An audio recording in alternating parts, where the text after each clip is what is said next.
আমার সঙ্গে একটা করে ফিট করো, দারুণ জিনিস।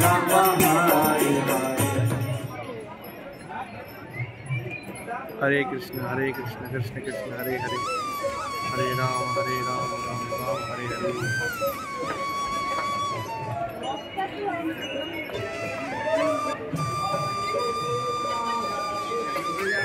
মায়ার নগরী মায়াপুর।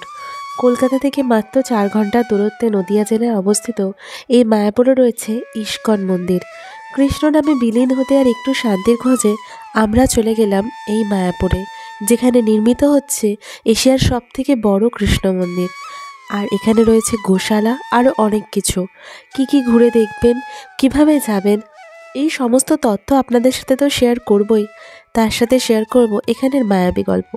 চলুন এই ভিডিওটা তাহলে শুরু করছি, স্কিপ না করে দেখার অনুরোধ রইল। তারিখটা 12ই জানুয়ারি, সকাল তখন 6টা মতন বাজে। অন্ধকারটা সবে কেটেছে, আমি আর দীপ বেরিয়ে পড়লাম আমাদের গন্তব্যের উদ্দেশ্যে মায়াপুর। আমাদের বাড়ি থেকে মায়াপুরের দূরত্ব 146 কিলোমিটার। গুগলের সময় দেখায় 4 ঘন্টা 13 মিনিট। আমরা ধরে চলছে আমাদের যেতে 5 ঘন্টা মতন লাগবে। তাই সকাল সকাল হাতে সময় নেই, আমরা বেরিয়ে পড়লাম। সকালের রাস্তায় যানজট সেরকম ছিল না, তাই আমরা মোটামুটি ভালোই যাচ্ছিলাম।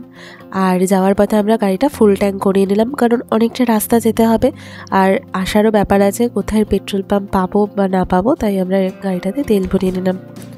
আপনারা যারা অন্যভাবে যেতে চাইছেন, মানে ট্রেনে বা বাসে করে, তাদের সেই উপায়ও আছে, আপনারা সেভাবেও চাইলে যেতে পারেন। আমরা এক্ষেত্রে বাইকে করে যাওয়াটা চুজ করেছি, কারণ আমাদের একটু মাঝে মধ্যে বাইকে করে এদিক ওদিক যেতে ভালো লাগে লং ড্রাইভে, তাই বাইকে করে চালাতে কমফোর্টেবল, তাই গেছি। সকালের প্রথম স্টপেজটা নিলাম একটু চা জল খাবারের জন্য। এটা হচ্ছে শ্রীভূমির কাছে MBA chaiwala. Hello everyone, good morning and welcome to the Sunshine box. আমরা একদম সকাল সকাল এখন চলে এসেছি নতুন একটা ব্লগ নিয়ে। আমি রূপা, আর আমাদের চ্যানেলে আপনাদের সবাইকে স্বাগত।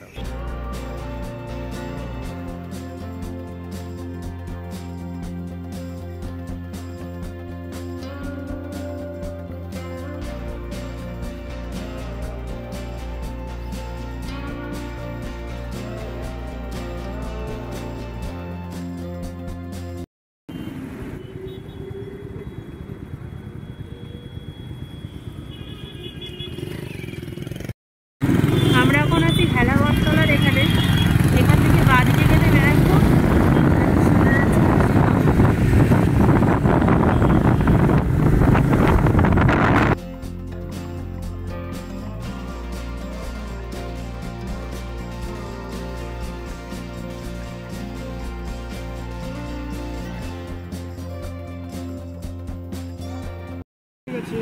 আমরা এখন আছি যেখানে, সেখান থেকে এখনো 2 ঘন্টা 17 মিনিটের রাস্তা।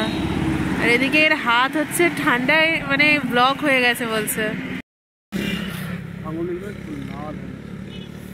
এরপরে আমরা যতই গন্তব্যের দিকে এগোতে থাকলাম, কোথাও প্রচণ্ড খারাপ রাস্তা, আবার কোথাও দুদিকে চোখ জোড়ানো হলুদ সর্ষের ক্ষেত।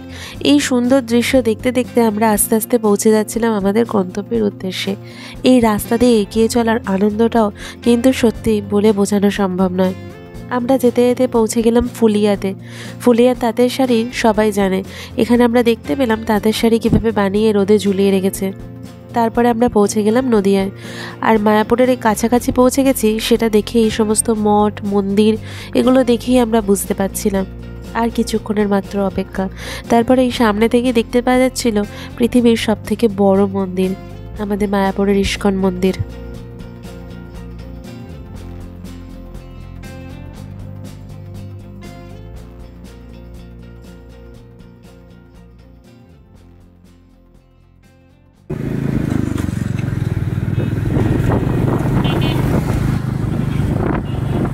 তারপর আমরা পৌঁছে গেলাম হচ্ছে মায়াপুর, আমাদের গন্তব্য। ঢুকে গেলাম গেট নাম্বার 2 দিয়ে।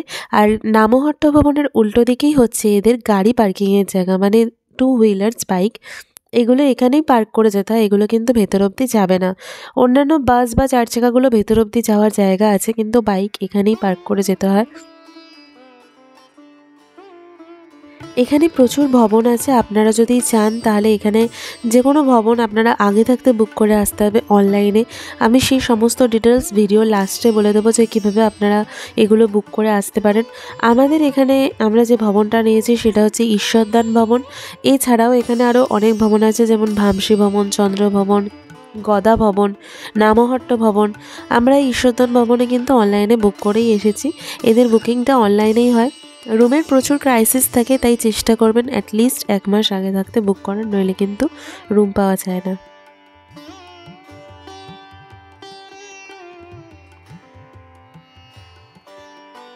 আমাদের এখানে চেক ইন করতে করতে বেঁচে গেল বেলা 1টা।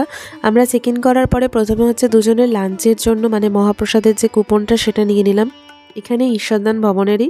তারপরে আমরা ভেতরেতে রুমে গিয়ে ফ্রেশ হয়ে নিলাম।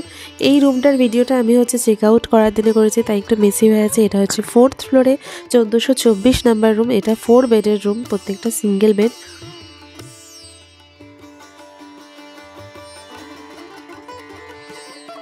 ওয়েস্টার্ন বাথরুম রয়েছে, গিজার, সমস্ত কিছুর ব্যবস্থা রয়েছে। তার সাথে রয়েছে ভেতরেতে বসার জায়গা, টেবিল, চেয়ার। আর আমাদের এখান থেকে ভিউটাও সুন্দর ছিল, বাইরের গার্ডেন ভিউটা আমরা এখান থেকে পাচ্ছিলাম।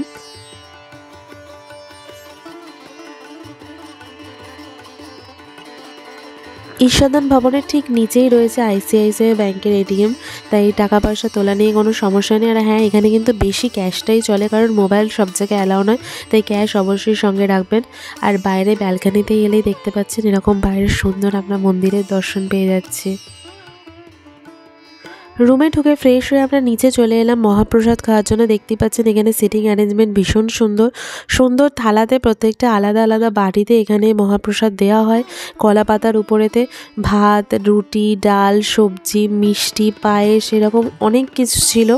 আর এগুলো সবই আনলিমিটেড।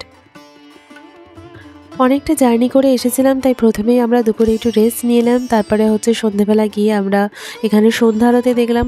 সন্ধেবেলা মায়াপুরটা যেন ভীষণ রকম মায়াবী লাগে, আর তার মধ্যে তো ঠান্ডা ছিল প্রচণ্ড রকম।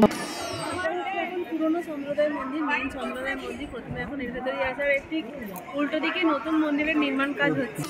এখন বর্তমান চন্দ্রোদয় মন্দিরের উল্টো দিকেই তৈরি হচ্ছে নতুন যে চন্দ্রোদয় মন্দির। এটার উদ্বোধন হবে 2025 সালে। আর এখানে দেখতেই পাচ্ছেন এখানে কিন্তু ফোন সব কিছু চেক করে যায়, জুতো ফোন বাইরে জমা রেখে তবেই এখানে মন্দিরেতে প্রবেশ করবেন। রাত্রিবেলা আমরা ডিনারটা করতে চলে গেলাম এখানের ফেমাস গোবিন্দাস রেস্টুরেন্টে। এখানে ইটালিয়ান খাবার, পিৎজা, তারপরে বিভিন্ন রকমের প্রচুর ভেজিটেবল ডিশেস এখানে ভীষণ ভালো পাওয়া যায়। আমরা এখান দিয়ে নিয়ে নিয়েছিলাম হচ্ছে পিৎজা আর ফ্রাইড রাইস আর বাটার চিকেন। অবশ্যই আপনারা যারা রাত্রিবেলা এখানে খেতে চান এখানে কিন্তু 8:30টার মধ্যে ঢুকে পড়বেন, কারণ 8:45-এর মধ্যে কিন্তু এটা বন্ধ হয়ে যায়। প্রথম দিনে সন্ধ্যেবেলার সন্ধ্যারতি দেখার পরে ডিনারটা করে নেওয়ার পরে আমরা রাত্রিবেলা এখানে যে ছোট ছোট শপগুলো রয়েছে যেখানে ঠাকুরের প্রচুর জিনিসপত্র পাওয়া যাচ্ছিলো, যেমন ঠাকুরের আসন, গহনা, সাজসজ্জা বিভিন্ন রকমের, তারপর ড্রেসেস, সোয়েটার, এগুলো একটু টুকটাক কিনছিলাম। এছাড়া এখানে অনেক এরকম শপ রয়েছে যেখানেতে প্রচুর ফটো ফ্রেমস, ধূপকাঠি, আরও অনেক রকমের ড্রেস পাওয়া যাচ্ছে। আপনারা চাইলে এখান থেকে বাড়ির জন্য কিনে নিয়ে যেতে পারেন। আমরাও এখান থেকে টুকটাক কিনেছি। আপনারা এখানে দেখতে পারেন ভিজিট করে। আপনারা যদি মায়াপুরেতে স্টে করছেন তাহলে আমি অবশ্যই সাজেস্ট করব যে অ্যাটলিস্ট একদিন মায়াপুরে থাকতে। আর এখানে করার মতন অনেক কিছু আছে, মানে আপনারা যদি চান তাহলে একটু বোট রাইড করতে পারেন, যেটা নবদ্বীপে যাওয়ার। মায়াপুরের সাথে নবদ্বীপটাও ঘুরে দেখতে পারেন। আমরা আর যাইনি, কারণ আমরা অনেকটা রাস্তা গাড়ি চালিয়ে এসেছি, তাই আমরা রাত্রে রেস্ট নিয়ে নিয়েছিলাম।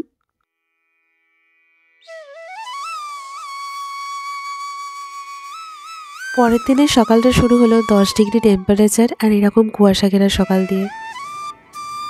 আমরা এখন সকাল সকাল রেডি হয়ে গেছি, এখন নিচে যাচ্ছি, পুজো দিতে যাবো।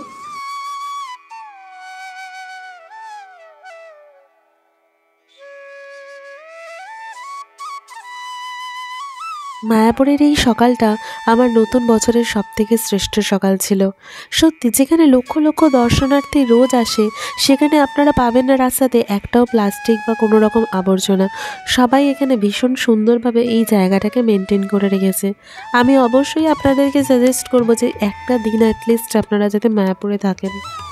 আমাদের উদ্দেশ্য ছিল যে সকালবেলা পুজো দিতে যাব, তাই সকালবেলা উঠে খালি পেটেই কিছুটা এখানে ঘোরাঘুরি করে তারপরে আমরা মন্দিরের উদ্দেশ্যে রওনা দিলাম। মন্দিরে পুজোর কিছু টাইমিং রয়েছে, সকাল 8টা থেকে 12টার মধ্যে পুজো হয়।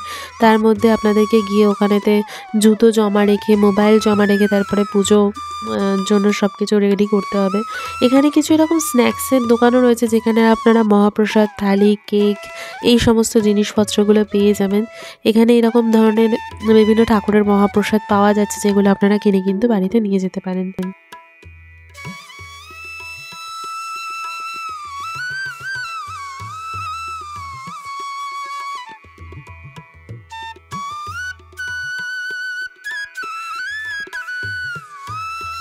মন্দিরেতে পুজো দিতে গেলে সকাল 8টা থেকে 12টার মধ্যে দিতে হবে। আমরাও এখানে পুজো দিয়েছিলাম। এখানে বিভিন্ন রকমের কুপন সিস্টেম আছে, 101 টাকা থেকে শুরু। আপনারা সেটাতে দীপদান করতে পারেন, ফল প্রসাদের মানে ভোগের জন্য পুজো দিতে পারেন। আমরা এখানে 101 টাকা করে ভোগের পুজোর জন্য দিয়েছিলাম, যাতে আপনাদেরকে 5 রকমের ফল কিন্তু প্রসাদ হিসাবে দেবে। তো আপনারা যারা পুজো দিতে চাইছেন তারা অবশ্যই কিন্তু এখানে 12টার মধ্যে চলে আসবেন, ঠাকুরের দর্শনও করতে পারবেন আর তার সাথে পারবেন হচ্ছে এখানের পুজোটা দিতে।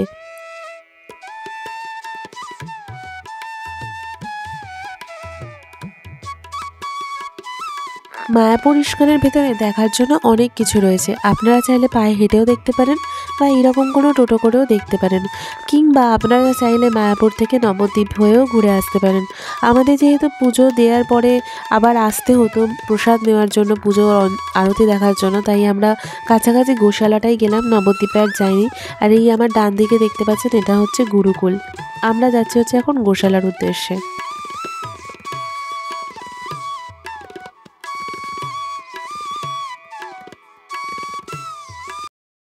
মন্দির থেকে বেরিয়ে এখন আমরা যাচ্ছি হচ্ছে গোশালাতে একটা টোটোয় করে।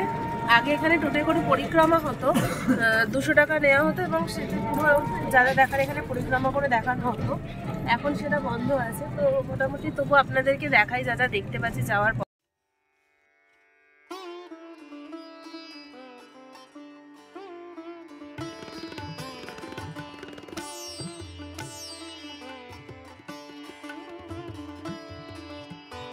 ভগবান শ্রীকৃষ্ণ গরু খুব ভালোবাসতেন, আর এখানে গরু, গোমাতা, ষাঁড়, মোষদের খুব যত্ন করে প্রতিপালন করা হয়। আর এখানে বানানো হয় গরুর দুধ থেকে বিভিন্ন ধরনের জিনিস। মানে আপনারা এখানে থেকে গরুর খাঁটি দুধ এমনি খেতে পারেন, বা এখানে গরুর দুধের ক্ষীর, দই এই সবই এখানে কাউন্টারে পাওয়া যায়। ঘি পাওয়া যায়, আপনারা চাইলে সেগুলোও কিনতে পারেন। আমরা প্রথমে চলে গেলাম উপরে গোশালায় গরুগুলোকে দেখতে। এত গরুকে একসাথে আমি আমার লাইফে কোনোদিনও দেখিনি। ভেতরে প্রচণ্ড নিট অ্যান্ড ক্লিন সব কিছু ভীষণ সুন্দর করে মেনটেন করা। আর গরুগুলোকে দেখতে পাচ্ছেন কী সুন্দর করে আদর খাচ্ছে। এদেরকে দেখে সত্যিই খুব ভালো লাগছিল।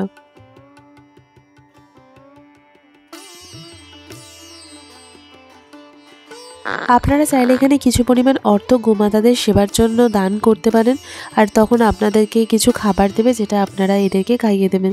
এখানে নিজেদের ওজনের সাথে সমতুলভাবে জিনিস দেওয়ারও ব্যবস্থা রয়েছে।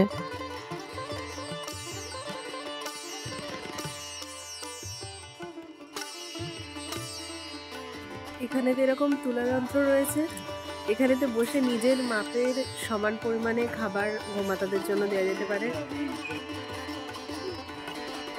ওরে এরা নিজেদের মধ্যে মারপিট করছে, কে খাবে।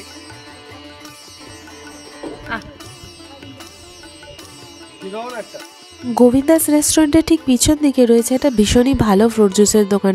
একটু জল মেশায় না, একদম পিওর ফ্রুট জুস এখানে বানিয়ে দেয়। আমরা এখান থেকে কিছুটা ফ্রুট জুসও খেলাম।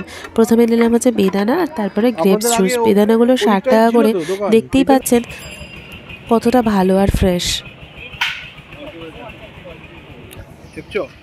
মায়াপুরের সব থেকে বিখ্যাত হচ্ছে গদা ভবনের প্রসাদ। মাত্র 60 টাকায় এখানে অসাধারণ প্রসাদ পাওয়া যায়, আর যেটা খাওয়ার জন্য প্রচুর মানুষ লাইন দিয়ে দাঁড়িয়ে রয়েছে। কিন্তু আমার শরীরটা একটু খারাপ লাগছিল, তাই আমি লাইনে দাঁড়াতে পারিনি।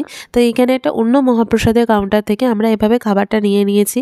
দেখতেই পাচ্ছেন কত কিছু খাবার রয়েছে, ভাত, সবজি, পনির আর পায়েস, মিষ্টি। এত খাবার যে খেয়ে শেষ করা যাবে না। দুপুরের খাওয়া দাওয়ার পরে এখানে মায়াপুরের নতুন যে মন্দিরটা আছে তার পাশ ধরে হেঁটে যাচ্ছিলাম, আর সেখানেই দেখতে পেলাম যে এখানে হরিনাম সংকীর্তন হচ্ছে।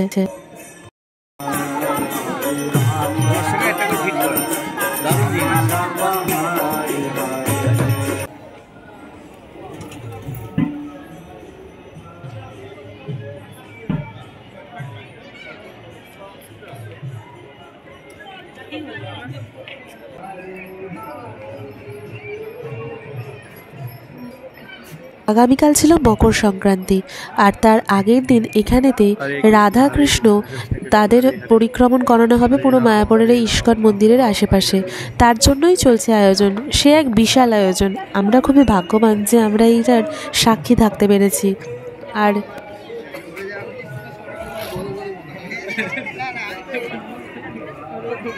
প্রথমে গরুর সুসজ্জিত গাড়ি, আর তারপরেই আসছে এরকম হাতি।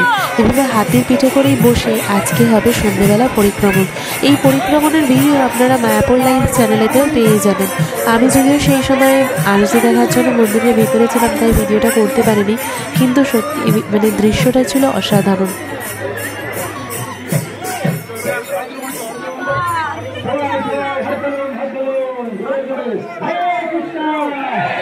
আমাদের এই দুরাতের যে মায়াপুর ভ্রমণ, সেটাই আমরা সত্যি এত সুন্দর কিছু অভিজ্ঞতার অনুভূতি নিয়ে বাড়ি যাব, যেটা কিন্তু মুখে বলে হয়তো বোঝানো সম্ভব নয়। সেদিন রাতের ডিনারটা করতেও আমরা চলে গেলাম গোবিন্দাসে। প্রচণ্ড জোরে খিদে পেয়ে গিয়েছিল, তাই খাবারটা দেওয়ার পরে যথারীতি তখন ভিডিও করা হয়নি, তারপরেই করেছি। নিয়েছিলাম হচ্ছে রুটি, পনির আর একটা আলুর ভাজি, আর তার সাথে 2টো গোলাপ জামুন। এই ছিল আমাদের আজকের রাতের আহার। আপনাদেরকে আমি আগেও বলেছি, অনলাইনে মায়াপুরের রুম বুকিং করে আসাটাই হচ্ছে বেটার, কারণ এখানে রুমের প্রচুর ক্রাইসিস থাকে। তো এদের যে ওয়েবসাইটটা যেতে হবে সেটা মায়াপুর রুম বুকিং বলে গুগলে লেখার পরে মায়াপুরের নিজস্ব একটা রুম বুকিংয়ের ওয়েবসাইট আপনার সামনে খুলে যাবে। সেখানে আপনারা দেখতে পাবেন যে মায়াপুরের যতগুলো ভবন আছে, যেমন গদা ভবন, নামহট্ট ভবন, ঈশ্বরদান ভবন, কোচ ভবন, সেই সবকটার অপশন কিন্তু এখানে দেখাবে। কোচ ভবনটা হচ্ছে মন্দিরের সব থেকে সামনে, আর ওটা একটু ভিআইপি, ওটার প্রাইসটা একটু বেশি। বাকি ভবনগুলোর প্রাইস মোটামুটি রিজনেবল। তো এখানে আমি আপনাদের অ্যাজ অ্যান এক্সাম্পল ঈশ্বরদান ভবনেতে ক্লিক করে দেখাচ্ছি। ঈশ্বরদান ভবনে ক্লিক করার পরে এখানে আপনি বুক নাও করলে আজকের ডেট থেকে দেখাবে, আর আপনি যদি নির্দিষ্ট ডেট দিয়ে দেখেন যে কবে বুক করবেন, সেটাও দেখতে পারেন। যেমন আমি আজকের ডেট দিয়ে দেখেছি। তারপরে আমি দেখাবো যে পরে আমি একটা ফেব্রুয়ারি মাসের ডেট সিলেক্ট করেছি, সেটা থেকে যেমন ফেব্রুয়ারি মাসের 1 তারিখ থেকে 2 তারিখ অবধি দিয়েছি, তাতে কিন্তু রুম অ্যাভেলেবেল দেখিয়েছে। ঈশ্বরদান ভবনে মোটামুটি রুমের স্টার্টিং প্রাইস আপনারা 1000 টাকা থেকেই পেয়ে যাবেন। এখানে আমি এখন আপাতত যেগুলো দেখাচ্ছে সেটায় সবথেকে লোয়েস্ট প্রাইস দেখাচ্ছে হচ্ছে 1700 টাকা। তো একটা রুমেতে 2 জন, 3 জন, 5 জন এরকম ক্যাপাসিটির রুম হিসাবে আপনারা বুক করে নিতে পারেন। এখানে কিন্তু মায়াপুরে কোনো রকমভাবে কোনো আনম্যারিড কাপেলের থাকার কোনো অপশন নেই। আর ম্যারিড কাপেল হলেও তাদের আইডেন্টিটি প্রুফ কিন্তু এখানে অবশ্যই ক্যারি করতে হবে, তারা কিন্তু চেক করে। তো অবশ্যই আপনারা যদি ম্যারিড হন সেটা নিয়ে যাবেন। আর কোনো সিঙ্গেল কাউকে এখানে রুম দেওয়া হয় না। পরের দিন সকালবেলা আমাদের বেরিয়ে পড়ার পালা। সকাল সকাল ঘুম থেকে উঠেই আমরা রেডি হয়ে নিলাম বেরোনোর জন্য। অনেকটা পথ রাস্তায় যেতে হবে, আর আমাদের মায়াপুর ভ্রমণ এখানেই শেষ হলো। আমাদের দেখে বুঝতেই পাচ্ছেন যে আমরা রেডি হয়ে গেছি বেরোনোর জন্য। আমাদের মায়াপুরে ভ্রমণ হয়ে গেছে। 2 দিনের আমাদের এখানে রুম বুক ছিল। 2 দিন আমরা প্রচুর আনন্দ করেছি, উপভোগ করেছি এখানে প্রতিটা দিন, প্রতিটা মুহূর্ত। আর এখন আমরা বাড়ির পথে রওনা দিচ্ছি। মোটামুটি আমাদের পুরোপুরি ভ্রমণটাই আপনাদের সাথে শেয়ার করলাম। যদি আপনাদের ভালো লাগে তাহলে অবশ্যই ভিডিওটাকে লাইক করবেন, শেয়ার করবেন, আর ফ্রেন্ডস আর ফ্যামিলির সাথে। আর ভিডিওটাকে পারলে দেখার পরে যদি পছন্দ হয় ফিডব্যাক দেবেন, আপনাদের এক্সপিরিয়েন্স জানাবেন যে আপনাদের মায়াপুর ভ্রমণের এক্সপিরিয়েন্স কেমন ছিল। আর অবশ্যই চ্যানেলটাকে সাবস্ক্রাইব করে বেল আইকনটা প্রেস করতে। আপনাদের যদি ভিডিওটা এতটুকুও ভালো লেগে থাকে, আমাদের দেওয়া তথ্য যদি আপনাদের এতটুকুও হেল্পফুল মনে হয়, তাহলে অবশ্যই আমাদের চ্যানেলটাকে সাবস্ক্রাইব করবেন, আমাদের পাশে থাকবেন, বেল আইকনটাকে প্রেস করে দেবেন এরকম আরও নতুন ভিডিও দেখার জন্য। ততদিন খুব ভালো থাকবেন, সুস্থ থাকবেন, আর আমাদের সঙ্গে থাকবেন। দেখা হচ্ছে খুব তাড়াতাড়ি নতুন একটা ব্লগ নিয়ে। Till then, tata, bye bye, take care.